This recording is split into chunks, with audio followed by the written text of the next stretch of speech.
जय हिंद, सशक्त आवाज लाइव में आपका स्वागत है। मैं राजेंद्र सोनी एक बार फिर हाजिर हूं आम जन से लेकर राजनीति और क्षेत्र की विभिन्न घटनाओं के साथ, पक्ष न विपक्ष, सिर्फ निष्पक्ष। आज लोनी विधानसभा के डीएलएफ अंकुर विहार इलाके में दिल्ली बार एसोसिएशन 30,000 के अध्यक्ष पद के सशक्त दावेदार अधिवक्ता जयवीर सिंह चौहान के समर्थन में विद्वान अधिवक्ताओं की मीटिंग संपन्न हुई।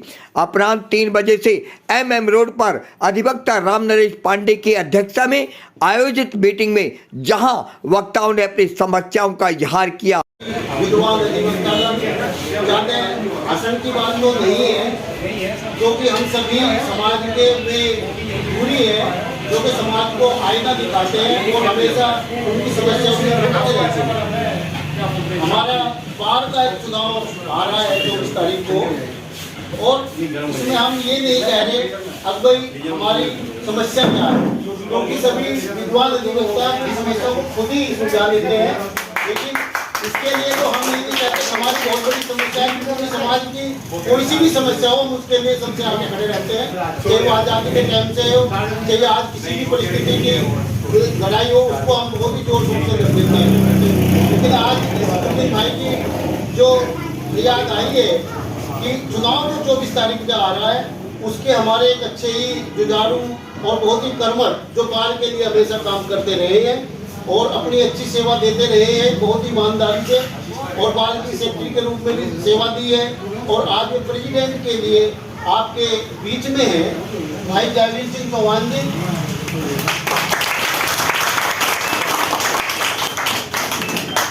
साथियों, जब हम अपनी बार की बात करते हैं तो हमारी कोई ज्यादा समस्या नहीं होती, क्योंकि हम उन समस्याओं को कभी समस्या मानते नहीं, उनको हल कर देते हैं। जब हमारे नौजवान युवा वकालत करके आते हैं बाहर में, तो बहुत ही समस्याओं का सामना करना पड़ता है, जैसे कि उन्हें सीटें नहीं मिलती, या चैम्बर्स में उनको दिक्कत आती है, या वकालत में स्टैम्प लगाने में दिक्कत आती है। तो उसके लिए जो गवर्नमेंट की तरफ से कोई स्कीम है 5 साल के लिए, 3 साल के लिए जितनी इंटर्नशिप होती है, तो उसके लिए मैं चौहान साहब रिक्वेस्ट करूँ कि उसके लिए आप कोई लड़ाई करें, क्योंकि आपने जो बार में मेडिकल एड और एक इंश्योरेंस पॉलिसी GIS जो मिली है, वो भी इन्हीं के अथक प्रयास से मिली है। हालांकि उसमें कुछ कमी रहेगी, हम उसके लिए भी कहेंगे कि उसको इस तरीके सुचारू रूप से चला दें जिससे कि वो 10 लाख का 20 लाख हो जाए, और 5 लाख की जो पॉलिसी मेडिकल में 10 लाख हो जाए, उसको फ्री कैशलेस वो किसी हॉस्पिटल में जाके करा सके। क्योंकि हमारे पास कोई सोशल गारंटी तो नहीं है, कोई पेंशन स्कीम तो नहीं है, कोई भी पेंशन स्कीम हमारे पास नहीं रही पहले से, कोई ऐसी फ्यूचर में कोई समस्या से लड़ने के लिए फाइनेंशियल स्थिति नहीं है। तो इसके लिए एक इसको अच्छी स्थिति में ले जाया जाए, जिससे कि हर एडवोकेट को 5 से 10 साल का 5 लाख से 10 साल का मेडिकल है, और 10 से 20 लाख तक का उसको इंश्योरेंस मिल जाए। समस्या आज जो वकालत है वो नेट की होगी पूरी कंप्लीट। नेट के लिए अब रिचार्ज की दिक्कत आती है, इनकम की दिक्कत आती है। यदि कोर्ट कंपाउंड में जो कॉम्प्लेक्स है उसमें फ्री वाईफाई हो जाए, तो इनको नेट में चलाने में, जजमेंट देखने में या कोई और सर्च करने में दिक्कत नहीं आएगी, तो फ्री वाईफाई की सुविधा गवर्नमेंट की तरफ से हो जाए। एक दूसरी समस्या लाइब्रेरी हमारी मैनुअल है, हम चाहते हैं कि जो उसमें ई लाइब्रेरी हमारी हो जाए, जिसमें कि हर जो भी नौजवान एडवोकेट आता है वो जाके अपना मिलेंगे, तभी हम अपनी अपनी बातों को रख पाएंगे। और आज हमने जो ये मीटिंग ऑर्गेनाइज की है, तो मैं क्योंकि देखिए मेरा मानना ये है कि जिसके साथ आपके पर्सनल रिलेशंस हो, अगर वो सत्ता में आता है तो आप अपनी बात मनवा सकते हैं। तो ऐसे तो हम हर कोर्ट में जाते हैं, देखते हैं ये प्रेसिडेंट है, ये सेक्रेटरी है, ये वो है भाई, जहाँ पर हम अपनी बात को मनवा सके। मेरा मानना तो यह है, चाहे वो इसी के लिए नहीं, किसी भी अगर हम इलेक्शन में जाएं और वो किसी भी पार्टी से बिलोंग करता हो, लेकिन यदि उससे हमारे पर्सनल टर्म्स हैं, तो मेरा तो हमेशा ये प्रयास रहता है कि हम उसको ही चुन के लेके आए, ताकि हम उससे कम से कम जाके पकड़ के अपनी बात को बता सकते हैं। वीरेंद्र भाई ने सब कुछ कह दिया है, कहने के लिए कुछ राजी भाई जयवीर जी हमारे देखो बहुत बड़े समाज सेवी हैं, इन्होंने सारे चुनाव लड़े भी हैं, देखे भी हैं, सारी समस्याओं का भी पता है। तो कुछ जो हमारे एडवोकेट्स हैं उनके लिए कुछ प्लॉट्स की स्कीम आने वाली है, वो भी हमने इनको कहा है। मैंने कहा भाई साहब उसकी गुजारिश गवर्नमेंट से करवा के चाहे छोटा लोग मिल जाए, हम हमारे जो वकील है सारे रईस हैं, हम तो गरीब शरीफ लोग हैं सारे, उनके लिए जो है प्रयास हमारा जारी है। मैंने हमारी अब ये कोशिश है कि भाई जयवीर जी इस प्रयास को थोड़ा सा आगे करते हुए जैसे नए आ रहे हैं उनको छोटा प्लॉट मिला जाए, जो बड़े हैं उनको बड़ा, और सबके लिए चैम्बर की जरूर एक व्यवस्था हो जाए। भाई साहब कह रहे हैं भाई इसको बिल्कुल अब जो है हो जाए, ये प्रयास आपका सबका समर्थन मिल जाए तो इसके बाद जो है हम इसको आगे रखें। तो फिर भी हम अपनी तरफ से कहना चाहेंगे और आज की तरफ से भरोसा दिलाना चाहेंगे कि हमारे आज के जितने भी साथी हैं आपको वोट सपोर्ट और इलेक्ट करके लाएंगे। और जो धर्म के विचार को लेकर आगे बढ़ता है, जो व्यक्तित्व विचारधारा को आगे बढ़ाता है, वही वास्तव में किसी भी संगठन का मार्गदर्शन करने के लिए अपने आप में सक्षम होता है। उसमें कोई अतिशयोक्ति नहीं है कि हमारे बीच जो आदरणीय जयवीर सिंह चौहान जी हैं प्रेसिडेंट पद के लिए उपयुक्त उम्मीदवार हैं, और वास्तव में हम यहाँ सभा में सब उपस्थित हुए।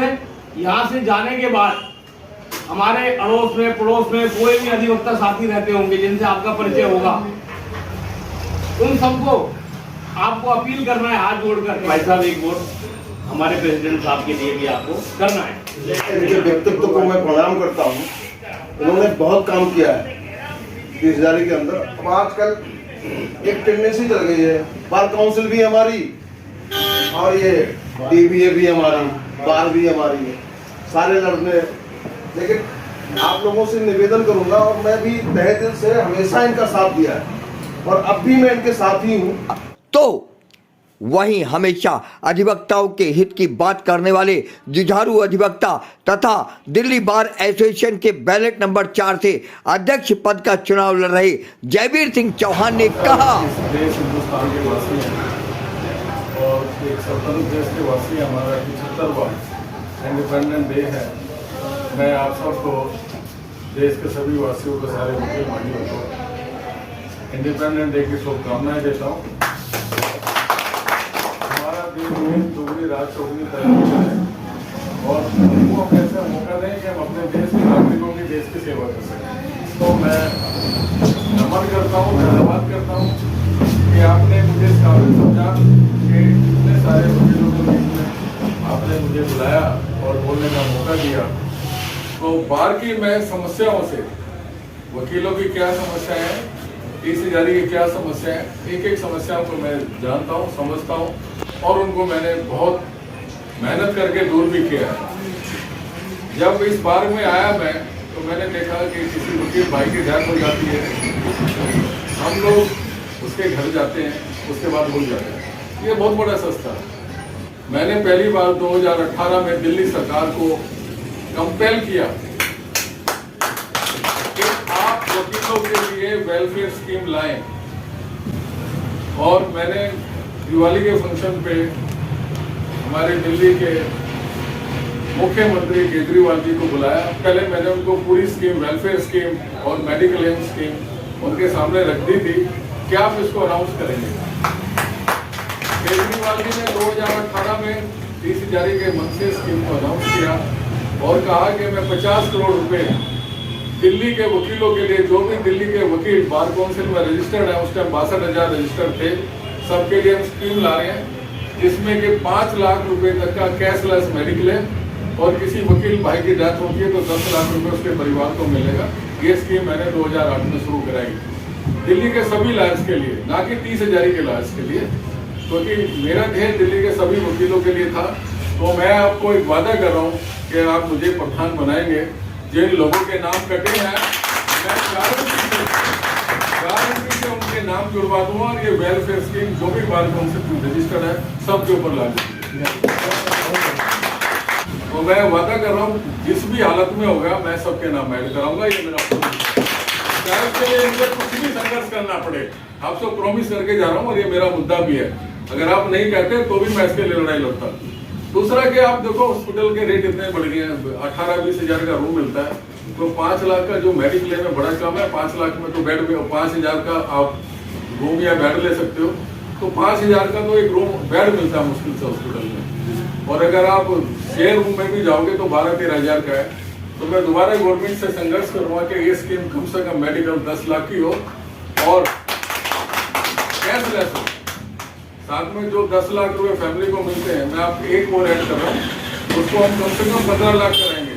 साथ में एक और आश्वासन दे रहा हूँ आपको, 30 हजारी कोर्ट में जितनी दुकानें, कैंटीन है, अगर किसी वकील की डेथ होती है और वो काम करने वाला कोई नहीं, परिवार को संभालने वाला नहीं है, तो उसकी विधवा को हम 30 हजारी में कैंटीन और वो आज के बाद जो भी दुकान 30 हजारी में बनेगी या खाली होगी वो उसकी विधवा को मिलेगी, क्योंकि वो हमारा परिवार है, उसके परिवार को संभालना हमारी मोरल ड्यूटी है, उससे कोई पैसा नहीं मिलेगा। फिर आपसे मैं बातें कर रहा हूँ। और जो दुकानें खाली पड़ी है या जो गलत ढंग से बनाई गई हैं, पैसे के लालच में लाट की है, मैं उनको कैंसिल करूंगा और उन परिवारों को जिनको कोरोना काल में डेथ हो गई, कोई देखने वाले नहीं, उनके परिवार को दूंगा।